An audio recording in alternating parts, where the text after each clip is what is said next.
Hello viewers, আসসালামু আলাইকুম। সবাই কেমন আছেন? আমি আলহামদুলিল্লাহ ভালো আছি। তো আজকে আমার পেন্ট হাউসে ইফতারের আয়োজন করা হয়েছে। তো ভাজা পোড়া খেতে খেতে একদমই মুখের স্বাদ নষ্ট হয়ে গেছে।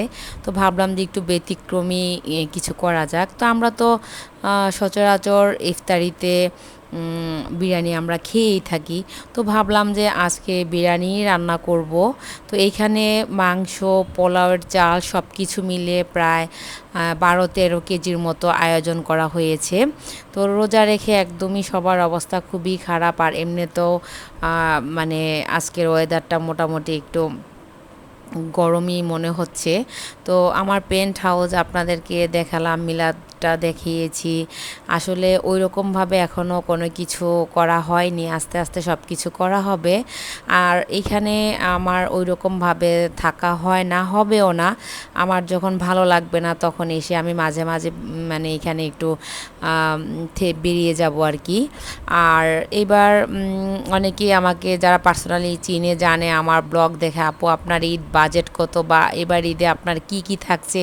তো আমার ঈদ বাজেট আসলে সবাই তো এবার দেখলাম যে এক আপু বলতেছে উনি জুতা কিনেছেন প্রায় 36,000 টাকা, আরেকজনে বলতেছে উনি ব্র্যান্ড ছাড়া কোনো কিছু ইউজই করে না, ওনার ঈদের বাজেট 5 লাখ টাকা, ওনার বয়ফ্রেন্ড থাকে ইউএসএ। তো আমি কেন পিছিয়ে থাকবো, আমারও বাজেট এবার 10 লাখ টাকা। তো আমার সেই ঈদ শপিং দেখতে হলে অবশ্যই আমার ব্লগে চোখ রাখতে হবে, তাহলেই বুঝতে পারবেন আমার ঈদ বাজেট কত আর আমি এবার ঈদে কি কি শপিং করেছি। আর আপনাদের কাছে আমার একটা রিকোয়েস্ট, প্লিজ ভিডিওর শুরুতে লাইক দিবেন, ফুল ভিডিওটা ওয়াচ করবেন। ফুল ভিডিও ওয়াচ না করলে একদমই মানে কোনো রিচ বাড়ে না বা ভিউ হয় না।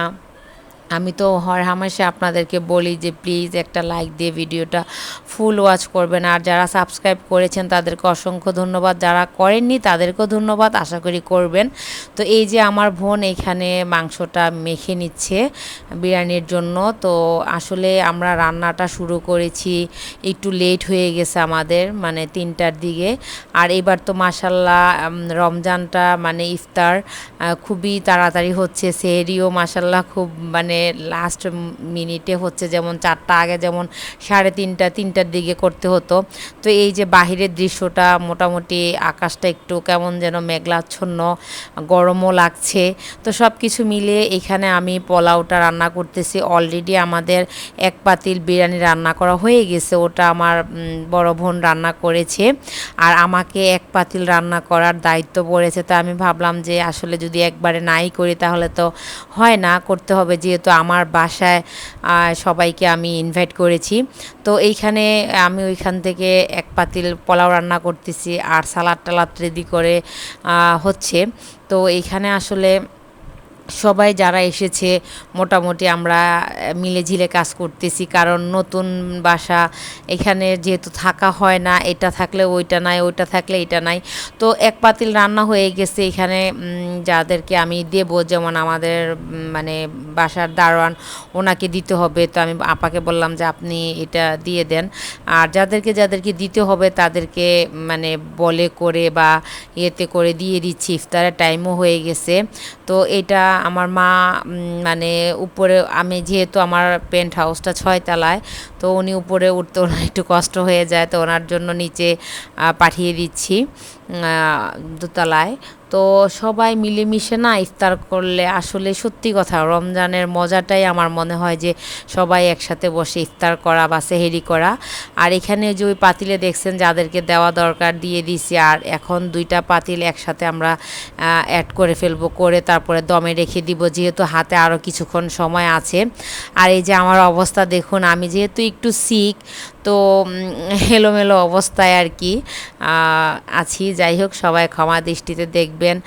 আর এই যে আমার পেন্ট হাউসের মানে সবাই জিজ্ঞাসা করতেছেন যে এটা কোথায় বা আমি কোথায় থাকি, এটা মানে আমি এখানে থাকবো না কেন এসে। তো এই যে দেখুন আমাকে দেখতে একদম মানে কেমন লাগতেছে রোজা রেখে, তো বুঝিনি কি অবস্থা, কাজ করা যায় না। আর যেহেতু গরম পড়ে গেছে, এই হলো অবস্থা। তো আমি এখানে সব মানে একসাথে মিশিয়ে তারপরে একটু ঢাকা দিয়ে রেখে দিব। আর এখানে একটু ঘি দিয়ে দিচ্ছি। আসলে আমরা বিরিয়ানিতে একদমই অল্প তেল ইউজ করেছি, যাতে যেহেতু সবাই রোজা রেখেছে, রোজা রেখে যাতে খাওয়ার পরে কোনো ইয়ে না হয়। এখন আমরা আবার এটাকে ঢাকা দিয়ে তারপরে একটু দমে রেখে দিব। আর ওই পাশ থেকে সব কিছু গুছিয়ে নিব। এখান থেকে যারা যারা মানে আসছে তাদের সবাইকে প্লেটে প্লেটে, এই যে ছোট্ট একটা হাত পা দেখা যাচ্ছে, সে হলো ডন, সে হলো আমার ডন। তো ডন খুবই পছন্দ করে বিরিয়ানি, আমাকে দেখলেই হয়েছে যে খালামণি বিরিয়ানি খাবো, রোস্ট খাবো, মানে খুব ইয়ে করে। তো এখানে যারা খাবে তাদের জন্য বেড়ে নেওয়া হচ্ছে। আর এখন আস্তে আস্তে আজানের সময় হয়ে যাচ্ছে। তো আসলে আজকে শুধু বিরিয়ানি করা হয়েছে, অন্য কিছু কেউ খাবে না বলতেছে না, জাস্ট বিরিয়ানি আর কোনো কিছুই না।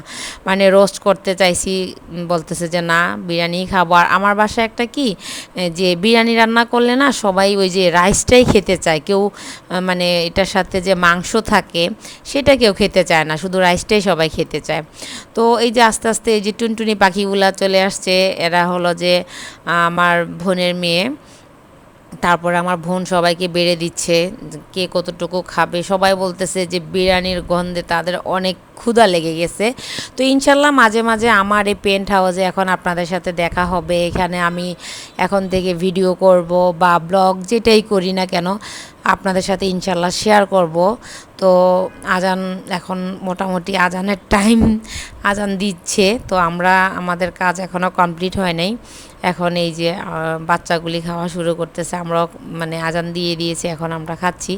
তো সবাই বলতেছে যে রোজা রেখে 12-13 কেজি বিরিয়ানি রান্না, মাশাল্লাহ অনেক মজা হয়েছে, সবার অনেক ক্ষুধাও লেগে গেছে।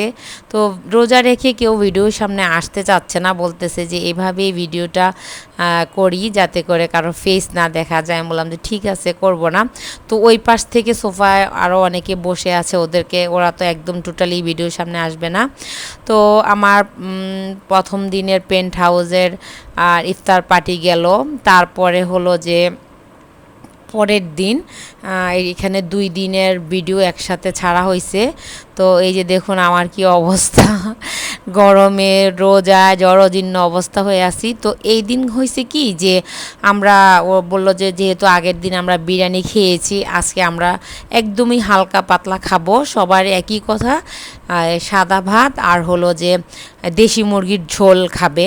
তো আমি বললাম যে এটা খেলে তো আর হবে না, তার আগে তো কিছু প্রিপারেশান নিতে হবে।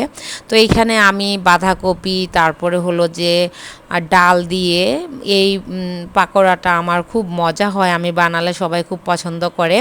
তো এটা আমি করতেছি। আর ওই পাশ থেকে ডাল বসিয়ে দেওয়া হয়েছে, যেহেতু বলতেছে সাদা ভাত, দেশি মুরগির ঝোল আর ডাল খাবে।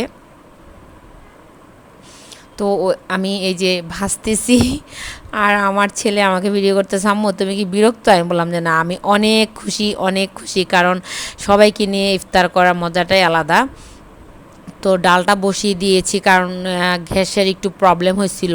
যদিও আমার বাসায় মানে এই পেন্ট হাউসে কখনো গ্যাস যায় না, কিন্তু গ্যাসের চাপটা একটু কমে গিয়েছিল। তো এই যে আমার বোনের মেয়ে আবারও আরেকটা কেক বানিয়ে নিয়ে আসছে, বলল যে খালামণি আমরা আজকে ইফতারিতে একটু ব্যতিক্রম খাবো, একটা কেক। আর এই যে টুনটুনি বুড়ি তো এই যে আমার বোনের মেয়ে, সে কেকটা বানিয়েছে, সে কেকের ছবি তুলতেছে। আর আমাকে এই যে দেখুন কি দেখা যাচ্ছে, এখানে পেঁপে আছে, কেক আছে, তারপরে এই যে রসমলাই, এক বল রসমলাই এখানে। তো রসমালাইটা না খুবই পছন্দ করি, আমার অনেক ভালো লাগে আর অনেক মজাও রসমলাইটা। তারপরে এখানে যে পাকোড়া, আপাতত আমরা এটা খেয়ে ইফতারটা করব, তারপরে আমরা সাদা ভাত, তারপরে হলো যে দেশি মুরগির ঝোল আলু দিয়ে রান্না করেছি সেটা খাবো। তো এই যে আজান দিয়ে ফেলেছে, ওই পাশে সোফার মধ্যে অনেকে বসে আছে। তো আমি এখানে বসে খাচ্ছি, আমার প্রচণ্ড মাথা ব্যথা করতেছিল। আর এই যে আরেকটা টুনটুনি বুড়ি বলতেছে খালামণি তোমার বাসায় প্রতিদিনই দাওয়াত খাচ্ছে। আমি বলছি কোনো ব্যাপার না, তো এই যে ওনার নাকি ঠান্ডা লাগতেছে, ওর একটু জ্বর আসছে, তো সেই কারণে সে একদম মানে শীতের কাপড় পরে আছে। তো সবারই আসলে যেহেতু ওয়েদার চেঞ্জ, এই কারণে একটু মানে ঠান্ডা জ্বর সবারই একই অবস্থা।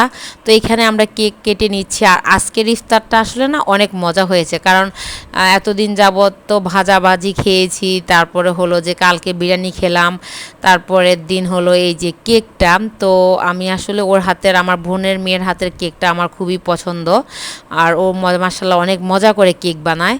তো ও নিজে থেকে কেকটা বানিয়ে নিয়ে আসছে। আর এই তো পেঁপে, রসমালাই, তারপরে হলো যে পাকোড়া। আর এখান থেকে এই যে রান্নাটা একটু দেরি হয়ে গিয়েছিলো, গ্যাসের চাপ কম বিধায়, এই জন্য আমরা আগে ওটা দিয়ে ইফতার করে নিয়েছি ওগুলা দিয়ে।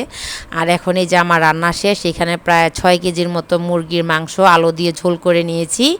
তারপরে হলো যে সাদা ভাত ছিল মানে, আর ডাল। এটা খাওয়ার পরে সবাই বলতেছে যে মানে অনেক তৃপ্তি সহকারে খেয়েছি, এরকম অবস্থা। তো এই যে এখন সবাই ভাত খেতে বসে গেছে, যদিও মানে ঘড়ির টাইম বেশি একটা হয়নি, মাত্র 7:30 বাজতেছে, কারণ আমাদের প্ল্যানই ছিল আমরা এটা খাবো। তো যাই হোক ভিউয়ার্স, আমার ব্লগ ভিডিও কেমন লাগে আমাকে জানাবেন, ফুল ভিডিও ওয়াচ করবেন, আমার চ্যানেলের পাশে থাকবেন, এভাবে আমাকে সাপোর্ট করে যাবেন। আর ইনশাল্লাহ আমি আমার ঈদ শপিং আপনাদের সাথে শেয়ার করব, কারণ আমি আবার ব্র্যান্ড ছাড়া পড়তে পারি না, আমি সব কিছু ব্র্যান্ডের ইউজ করি, সেই জন্য আমার বাজেট এবার 10 লাখ টাকা। তো যাই হোক, আমরা এখন খাবারটা সেরে নিচ্ছি। মাশাল্লাহ খুবই মজা হয়েছে, ট্রাস্ট মি, মানে পেটে অনেক ক্ষুধা ছিল। দেখেন ভাতের পাতিল টাতিল নিয়ে আমরা বসে গেছি। তো আজকে এখানে বিদায় নিব, সবাই ভালো থাকবেন, আল্লাহ হাফেজ।